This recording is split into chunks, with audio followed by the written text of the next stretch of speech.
Hello world, from whichever time zone you're catching me from, my name is MD90. Welcome to my YouTube channel. If you're not subscribed to the channel, make sure you hit that subscribe button, turn on the bell notification to all so that you do not miss the uploads that come up. And the easiest way for you to navigate the channel is to head to the playlist. You'll find videos curated for you based on your interest. So if you're interested in the Kutika podcast, you'll find a playlist for that. For news and trends, there's a playlist for that. Exclusive with MD90, a bunch of playlists that are created based on your interest. So the easiest way to navigate the channel is head straight to the playlist and you'll find what you're here for. Consider becoming a member of the channel. Right next to the subscribe button is a join button. You click on the join button so that you can become a member of the channel. You support the team on the production and a number of things that we're doing here, and we appreciate that. Well, at this point, it's safe to assume that pretty much these alliances are just missing the former head of state, Edgar Chagwa Lungu. As you may be aware, the former head of state has been out of the country for the most part of 2025. He left somewhere early January, and he hasn't been back since then. His wife comes in and back for court sessions. She's back and forth. Since he left for medical treatment, he hasn't been back. All that people hear from him are secondary information. Some people that interact with him say, no, I spoke to him, I had a video call with him, I went to see him. And then the only statements that the rest of the country receives posts that come from his platform, which were argued the other time by Minister of Information, Permanent Secretary Tawakawana, to say it's not actually even Edgar Chagwa Lungu that is behind the posts that go on his page. It's the people that are around him, or his handlers are the one that do those things. But since then, there seems to be a lot of trouble in both Tonse Alliance, Uka Alliance. Just a couple of hours ago, Harikalawa had the press brief where he notified the nation to say that he officially left the Uka Alliance. He has not yet declared whether he is joining the Tonse Alliance or not. But anyway, this is what happened. But according to the news diggers, Lungu Fit claims Patriotic Front is just taking a break from the disrespect. So the Patriotic Front is so it's those statements that people only get at this point. Secondary information, someone says no, he says this, he says this. They haven't heard from him. At this point, all the former head of state can do is do either a screenshot video, him walking about wherever he is, or just a greeting of some sort, so that people know to say some of the statements that are being issued on his platform are actually coming from him. Otherwise, it's beginning to look like, it's just people that are engineering comments that they feel align with them. But then again, breaking news, Citizens First Party leaves UKA.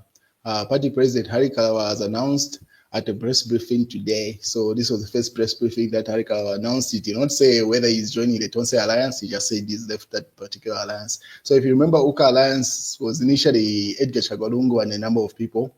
And then when it seems like they could not agree who's leading and choosing candidates for by-elections, that's where PF and Edgar Chagwa Lungu left, and then they formed the Tonse Alliance. Even Sean Tembo was the lead in leaving that. Say people wanted to be presidents, and then they just wanted to ride on Edgar Chagwa Lungu's name.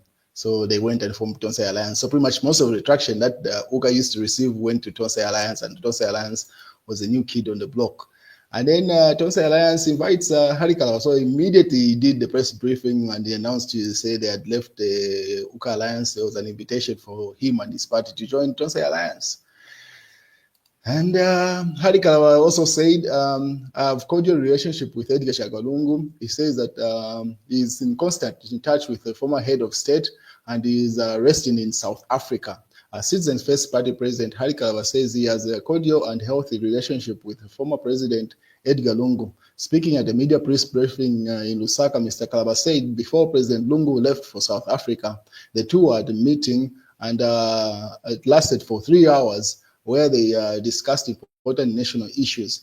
He said that even after the former head of state left the country, he has been in constant touch with him and as he rests in South Africa. I will tell you that I have a cordial relationship with former President Edgar Lungu. Before President Lungu left, most of you know, I spent about 3 hours with him and the two of us discussing a number of issues. We still had 2 days. We still had 2 days Later again, went to visit late FDD President Edith Nawakwi, spent 2 hours together, and I can tell you that I am in constant in touch with the former head of state, the rests in South Africa. So that was Hari Kalaba as part of that press briefing that he had to say. I mean, he's in constant communication with Edgar Chagwa Lungu. Then Samoei Imboya, this is another individual that is part of the UKA Alliance. But then again, she issued this statement, said, President Hari Kalaba is one of the most serious opposition leaders ready to form government next year. I support him and Citizen First live in UKA. And then trust the process. It is well. The opposition is winning next year. So then again, this statement leaves a lot to question, because as things stand, Samoei Imboya is still part of the UKA Alliance. Then she issues this statement endorsing the leaving of Hari Kalaba, simply sends signals to say there's a likelihood of her also leaving or some sort, because it makes no sense when you're part of a ship and then someone is exiting and then you start commending and saying, the decision is right. Only shows, because where this can be pointed at is the meeting that came afterwards. I'll show you that later on. And then obviously people are reacting to that. Then Sean Tembo, this is now in the Tonse Alliance. Tonse Alliance probes the alleged leadership hijack plot by suspected Socialist Party officials. So now the other alliance where Edgar Lungu is and Sean Tembo is, because if you remember, all these people were part of the UKA Alliance, then they left and formed Tonse Alliance, and Sean Tembo was the lead amongst them. Sean Tembo, Dan Pole, and a number of others that were part of the UKA Alliance. They left, then they endorsed Edgar Chagwa Lungu as a candidate in there. Now they are alleged to say Socialist Party and Fred Bembe are trying to hijack this. So immediately Hari Kalaba had that meeting, that press briefing, then there was another meeting that came up. So the other individuals, that is Sharakateka, the lady there, and then that should be Sakura Scott on the far right there.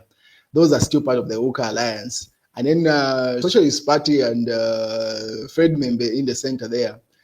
There are rumors to say that joined the Tonse Alliance should have been sometime last Friday or earlier on, but they did not officially confirm to say they are part of the alliance. It seems like the Fred Membe is trying to unite the opposition and become the head of that opposition. Now the question is, yes, in terms of resources, it seems to be evident he does have the resources to be able to fund the opposition, but it's the loyalty and the submission. Are the other opposition leaders willing to submit to him?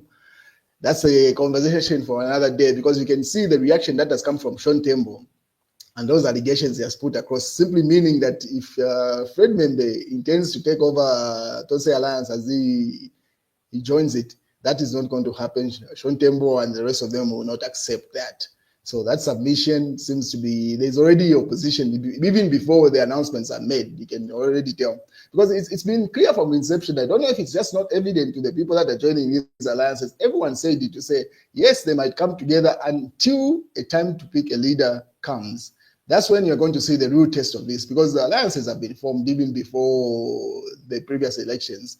The examples are many to mention, one with the UPND and the PF with Michael Sata at some point, until it was time to pick a leader who's going to be the president on the ballot paper. That's when you're going to see the real test, because each one of them doesn't seem to be willing to be subordinate to any other. The only people that seem to be willing is that same Sakura Scota, Sharakateka, and the rest of them.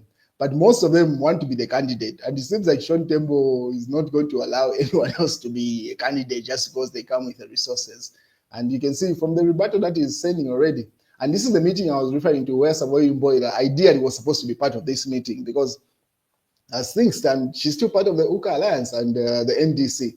But if she can endorse the move by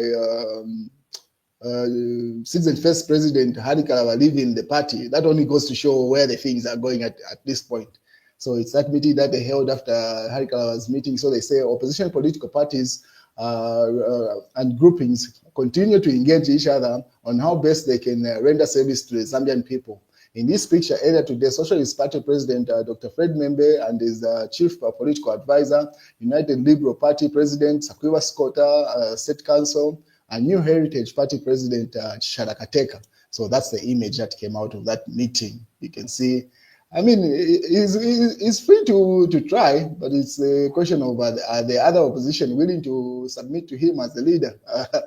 Because in terms of resources, that's not in question. It seems to be very evident amongst the political parties. Socialist Party is the only one that seems to be well funded next to the UPND at this point, aside from the section of the PF that is led by Edgar Chagwa.